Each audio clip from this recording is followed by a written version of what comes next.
হাওড়ার শালিমারে উত্তেজনা, পার্কিং ও প্রমোটিং এর সিন্ডিকেট নিয়ে গন্ডগোল, ব্যাপক ইট বৃষ্টি, পুলিশের সামনেই ঝামেলা, ঘরে ঘরে ঢুকে মহিলাদের মারধর, ব্যাপক উত্তেজনা এলাকায়। অভিযোগ তৃণমূল কর্মীদের বিরুদ্ধে।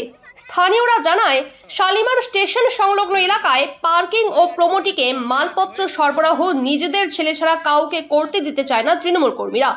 গতকাল একটি টোটো পার্কিং নিয়ে গন্ডগোল শুরু হয়। আজ সেই ঘটনাকে কেন্দ্র করে ব্যাপক মারামারির ঘটনা ঘটে। পুলিশ এলে পুলিশকে ঘিরে বিক্ষোভ দেখান স্থানীয়রা। ঘটনাস্থলে র্যাফ এবং পুলিশ মোতায়েন করা হয়েছে।